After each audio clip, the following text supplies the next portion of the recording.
Thanks for joining us on Shannons Club TV, the show for all motoring fans to look back on memorable road and race cars in Australia. You'll find a huge range of previous episodes available free on the Shannons Club website, along with the full historical articles by Mark Oastler and me. Now coming up, we'll get some expert advice from the Shannons auctions team and hit the road with a proud owner of our feature car. So let's take a look at the turbocharged all-wheel drive rocket that evolved into a multiple World Rally champion, the Mitsubishi Lancer Evo. The Mitsubishi Lancer Evolution established a brilliant reputation in Australia, despite not being sold here for much of its quarter-century production run. And the abbreviation of evolution to Evo is one of the most significant in automotive history. The Mitsubishi Lancer Evolution made its debut in 1992, the last, not very imaginatively badged, Evolution 10 Final Edition was produced in 2016. Of the 1,000-car batch, 150 were reserved for Australia. It was not until May 2001 that an Evo was available locally. This was the Mitsubishi Rally Art Lancer Evolution 6 Tommy Mackinnon edition. What a mouthful. It doubtless perplexed some prospective customers thinking of trading, say, a BMW E36 M3 or an HSV GTS because it lacked even central locking. But the superb Recaro front seats were perfect for club motorsport. Here was a forest racer with a Rego label. Mark, it's difficult to think of any car so long preceded to the market by its reputation, isn't it? Well, it is incredible when you think production started in 1992. But I think the reason why the Mitsubishi Evo was so admired is that most of those 10 evolutions were designed specifically to improve the car's performance in the World Rally Championship. And as a result, Mitsubishi had to produce small batches of road legal versions of each to comply with Group A's production requirements. So, there's really strong competition DNA right throughout those cars. Absolutely. The performance from the turbocharged and intercooled 2-litre 16-valve twin overhead camshaft 4 was amazing. 0 to 100 took 5.3 seconds on the way to a 13.2 standing 400 metre time. So it was quicker than a BMW E46 M3 and equal to a Porsche 911. The next one available locally was the Evo 8 in June 2004. Like its predecessor, the Evo 8 had a tough-as-nails feel. And if you wanted an even firmer ride, you only had to tick an options box, perhaps along with choosing leather over cloth upholstery. Cruise control? You're kidding. The lighter Evo 9 arrived here in May 2008 as a regular model, cheekily priced at $56,789. Get it? 56789. In May 2008, MMAL released the shark-nosed Evolution 10 with a new alloy block engine making 217 kilowatts and 366 newton metres. There were 3 versions ranging from $59,490 to $71,690. Even the base car came with front and rear strut braces, Bluetooth connectivity, climate control and, at last, cruise control. The 2015 final edition, all in either red or pearl white, had 18-inch BBS rims, Ibark springs and Bilstein dampers, and the roof was finished in gloss black.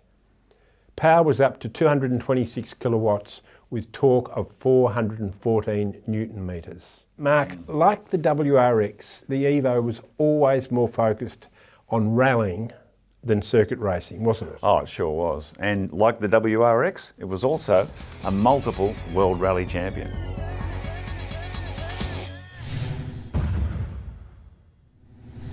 The first Group A Lancer Evolution was conceived as a smaller, lighter and faster replacement for the Galant VR4, making its World Rally Championship debut in 1993. When World Rally Car rules were introduced 4 years later, the new breed of lighter, highly modified cars was expected to easily outclass those like the Lancer, which, with some small concessions, still complied with the older Group A rules. However, Finnish superstar Tommi Mäkinen and the Group A Lancer Evo did just the opposite. Mäkinen won an unprecedented 4 WRC drivers' titles in a row between 1996 and 1999 against fierce competition from Subaru, Toyota and Ford. During this remarkable Mäkinen era, Mitsubishi's main rivals also released new World Rally cars. As a result, the last Group A Lancer to compete in the World Rally Championship was the Evo 6, after which Mitsubishi was forced by the FIA to also adopt the new rules for 2001. Yeah, John, looking at these cars, a turbo 2-litre 4 and all-wheel drive, that seems to be a real sweet spot in performance terms, doesn't it, in these cars? Well, obviously you've got the WRX, you've got the Toyotas. It does seem to be. It's quite remarkable that it should be so, but it's also got a lot to do with the balance of the car, I think, don't you? I think so. And you look at the weight of the engine and the balance with the all-wheel drive transmission. I mean, that became the way the World Rally Championship went, so they must have been doing something right. And I think as road cars, interestingly, the Evo generally handled better than its Subaru equivalent, despite the Subaru having the advantage of the lower centre of gravity with the boxer engine. Yeah, it's interesting. Yeah, they were fantastic cars those days. Awesome. Yeah. The Group A Lancer Evo also enjoyed great success in Australian rallying, but Mitsubishi fans had to wait until the late 2000s before it claimed its first of several Australian Rally Championships. For more than a decade, Mitsubishi's local rally art competition arm had largely ignored the ARC, but a change of ownership in 2003 and new management under the Team Mitsubishi Rally Art banner saw a boost in direct factory support for Lancer Evo customers. As a result, the wins soon started to flow, with Mitsubishi crews claiming 4 Australian Rally Championships between 2009 and 2017. The Lancer Evo also proved its brilliant versatility with major wins in circuit racing, at Mount Panorama no less. 2 Evo 9 Lancers prepared by TMR were the class of the field in the 2008 Bathurst 12-hour production car race, finishing first and second in a faultless display of speed and reliability. The champs returned the following year with the latest Evo 10, and they did it again. On reflection, the Lancer Evolution is one of the finest high-performance sports sedans to come out of Japan. Its enormous success at the highest levels of global rallying will ensure its immortal status as a motorsport legend. Remember, you can build your own virtual garage on the Shannons Club website.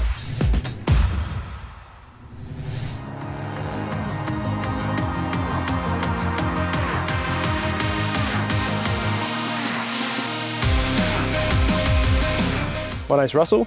This is my Mitsubishi Lancer Evolution 6.5 Tommi Mäkinen edition. This is a 2-litre turbo intercooled Lancer with all-wheel drive, 5-speed manual. Tommi Mäkinen had quite a few different modifications to the original Evo 6, including revised dampers, different wheels, different front bar, special Recaro seats which have the Tommi Mäkinen logos embroidered into them. It is one of 98 that were actually sold in Australia. The condition when I bought it, overall it was a pretty clean car, but not an original car. And so I embarked on a restoration project. The car now is the standard Tommi Mäkinen car as it would have rolled off the factory. Every time you drive it, it brings a smile to your face, and it's amazingly intuitive and it's amazingly sharp in its handling. So the steering is just spot on. It's amazingly good at communicating the road to the drivers, so you can really power through the corners, and if you do get into a drift scenario, it's really, really controllable just by careful use of the throttle and unique suspension setup. Power balance is just spot on. I'm a Shannons customer. I've been so since I purchased this car. The experience to date has been great. Important to me was the ability to choose who repaired the car or if something did happen in the future, and so Shannons provided that option. It was just that dream car when I was 18. There's just something special about a really lightweight, small, really grippy, high performance turbo engine, and that's kind of what drew me to it. Future plans, no intentions to sell it. I'll just keep it clean and drive it and just enjoy it.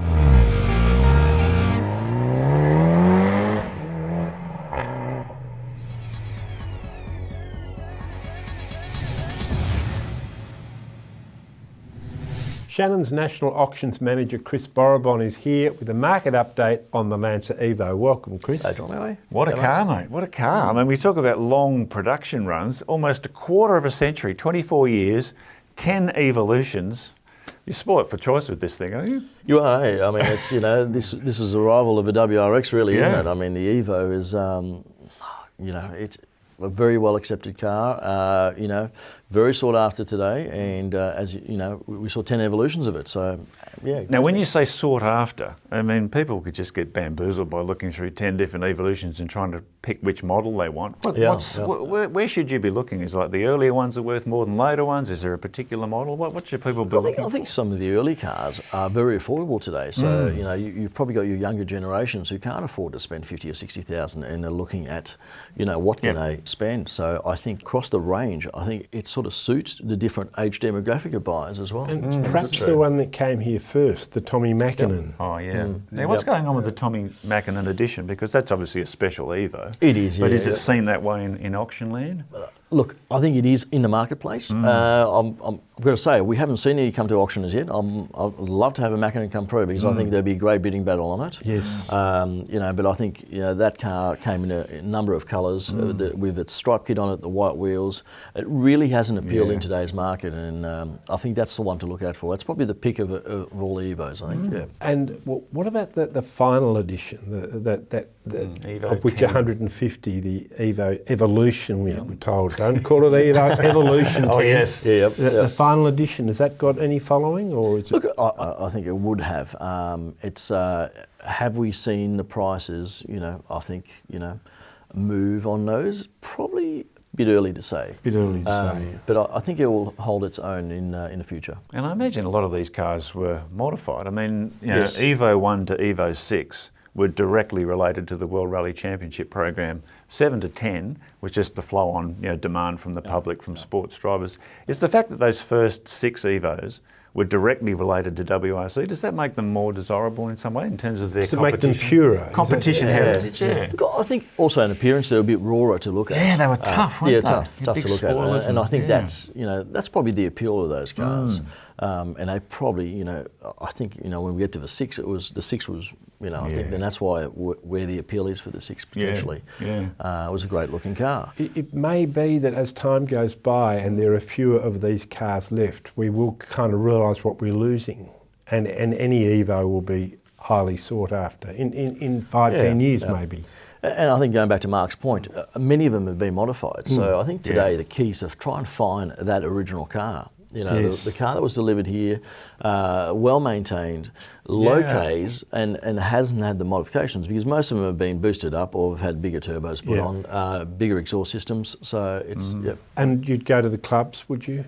Look, I think some of the clubs. I think the classifieds is where you probably find most of them online today. I think, they're heavily traded online. As I said, I'd love to see more come through the auction house for the really original car like the Mackinnon. Good stuff. Terrific. Thanks very much for joining us, Christoph. And remember, you'll find all the latest auction results on the Shannons Club website. If you'd like your own competition image of the Mitsubishi Lancer Evo, visit AutoPix, Australia's largest motorsport photo archive. Very unique in history, aren't they, really? Because if you think about the Group A regulations, they demanded that with evolutions for competition, they had to produce small batches of road legal cars. So unless we see rules like Group A again, these cars are unique in history, aren't they? They are, and I'm still struck by that success of a car designed as a forest racer winning at Mount Panorama on dry days. I mean, doesn't that just show what a fantastically versatile, brilliantly conceived design it was? It really was. I think those Bathurst victories were most important and very surprising, because people have this perception of a Mitsubishi Evo with all its rally success as a rally car. Indeed. And when you see it doing so well on bitumen, it just shows incredibly versatile, wasn't it? It's phenomenal. We hope you've enjoyed reflecting on the truly legendary Mitsubishi Lancer Evo, and we'll catch you next time on Shannons Club TV.